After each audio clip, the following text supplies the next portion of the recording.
Namaste everyone and welcome back to my channel, My PhD Life. Since I've started a channel on PhD Life, I thought one of the first videos should talk about what is a PhD program.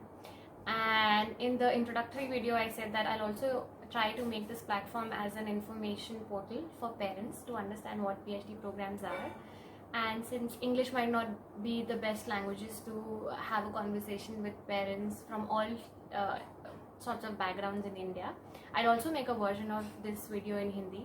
So if you want to make your parents understand a PhD program better and you feel Hindi is a language that they comprehend better, then you can switch to the Hindi version of it while showing it to your parents.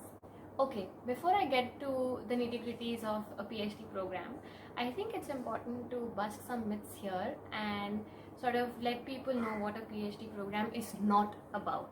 Because even today, when I get a call from my relatives or friends who are not that aware of what a PhD looks like, their regular questions are: how are your studies going? How long do you want to study? Why don't you get a real job? And why do you want to study so much in your life? And since COVID has hit, their questions are: how are your online classes going? Are you able to do your subjects? And to bust these myths loud and clear, PhD programs are not like regular bachelor programs that most of us are used to seeing our kids or cousins or seniors from school, college doing. PhD programs are more heavy on the research side, while the regular undergrad programs that we're used to seeing involve training students more on the subjects that are related to the field. So undergraduate students are mostly busy attending classes, taking exams for the courses that they do, and that's mostly what they do for the 4 years of their program, except for the industrial or research internships that they might do for a couple of months. But a PhD program is not like that. It's research heavy, and the coursework comes only for the initial 1 or 2 years of the program, depending on which university you might be, which country and university you might be in. So for example, in IISc, it depends whether you're joining after a master's degree or a bachelor's degree. If you join after a master's degree for a PhD program, you just have to do 12 credits, which are mandatory. You could do more if you want to. And since each course is generally 3 credits, 12 credits would mean just 4 courses that you have to do. If you're joining the PhD program after your bachelor's degree, as I did, so this is called the direct PhD program, and this is something new that has come in the recent past. So many people don't know that you can join a PhD program after your bachelor's. Yes, you can, and that's what I did. And when you join a PhD program after bachelor's, you have to do either 24 or 27 credits. So 3 courses per credit, it would be 8 courses in total, and IISc gives you 2 years to finish these course credits, whether you are a master's student or whether you have joined after a master's or a bachelor's degree. So once you're done with this coursework, you have to take a qualifying exam, which is called the comprehensive exam in the PhD lingo, and that has to be taken before the end of 2 years from your registration for the PhD program. This exam involves a panel of professors from your and other departments who try to evaluate your academic and research progress. So whatever courses that you took at IISc and that are relevant to the field of research that you're going to get into, they test your knowledge on that. And other than that, you first make a presentation about the research work that you're proposing and what kind of progress you've made on that. And it's an oral examination at IISc. And most of the universities, I think at all of the universities, it's an oral examination from the knowledge that I have. And once you clear this exam, and you have finished your coursework, so now for the next whatever years that you continue your PhD for, you're not expected to do any coursework. You're free to explore all the departments that are there in the campus and pursue whatever courses you feel you want to learn about, but it's not a mandatory expectation from the institute. So after finishing your coursework starts the beautiful journey of finding and answering tough scientific novel questions. And in a nutshell, consider a PhD program to be a training that trains you to be able to answer questions that have not been answered before. So you're entering into territories that probably might have not been explored completely before or partially. And you also learn in time to figure out what could these territories be for you in future. So that's the art of asking inquisitive, important, scientifically significant questions, and that's also an important part of training of a PhD program that researchers have to learn. So at the end of 2 years, or whenever you're done with your comprehensive exam, consider yourself more as a professional researcher and not just a regular student like an undergrad student.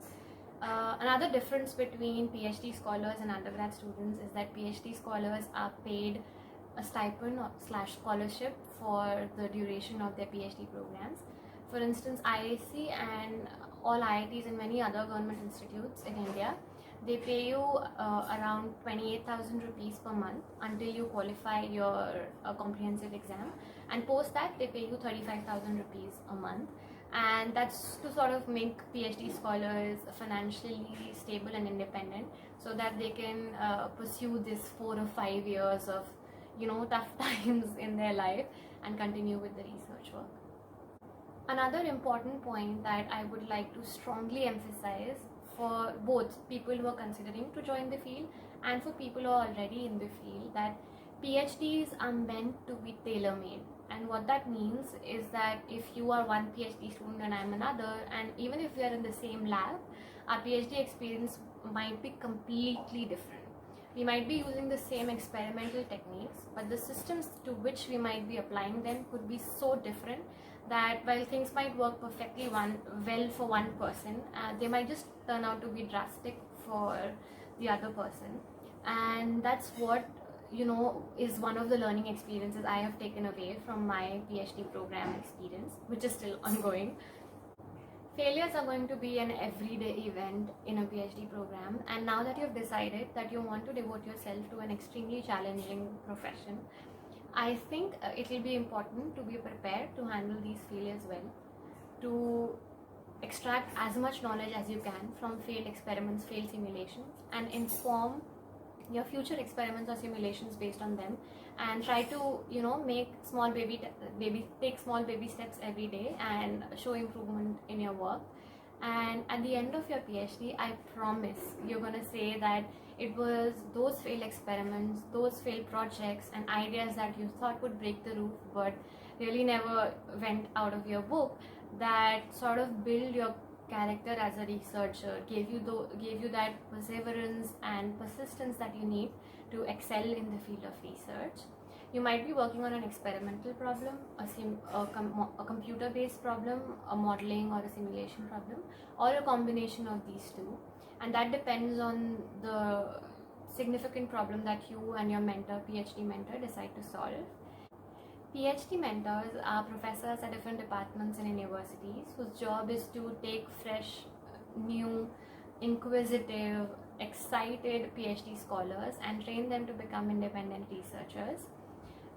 Different PhD mentors have different styles of working. So some people present to you with a list of projects that they might have available in the lab and ask you to choose what you want to work with, while some mentors expect you to come up with your own PhD problem after knowing more about the field that they're working in, reading the literature that's available out there, and then design your own PhD problem.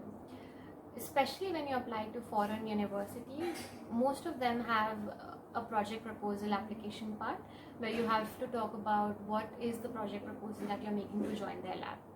I'll talk more about this on the Science Chat show, where I will have guests who have done their PhDs in foreign universities as international students, and they can talk about their admissions process.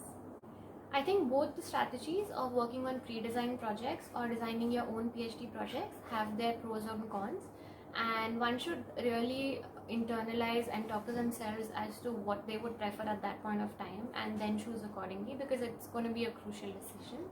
I think the last point that should be a part of this episode is to talk about the time it might take to finish a PhD program. And it depends on the country that you're doing a PhD from, but even in the country, in the same university, in the same department, it varies from lab to lab. So some labs might have some standard for graduating, while others might have a different standard, and based on that, the time taken to finish a PhD from those labs will vary. For example, in Germany, labs prefer to finish the PhD programs within 3 years, while in India you might take somewhere between 4 to 5 to 6 years to finish a PhD program, and it's similar time scales are there in US, especially if you're joining after your bachelor's. I think if you're motivated and excited about the research project that you're working on, then time is not that big factor, because it's your drive for the problem that you're trying to solve that's gonna take over and take care of everything else. Thank you so much for watching this video. I hope now you know a lot more about what a PhD program looks like than you knew before watching this video. As I said in the beginning, there's a version of this video in Hindi that's available on my channel, so that if your parents prefer that language more, then you can have a better conversation with them about your aspirations to do a PhD.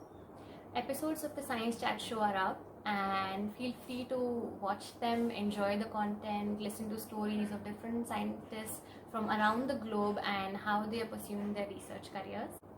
I hope to see you soon. Take care.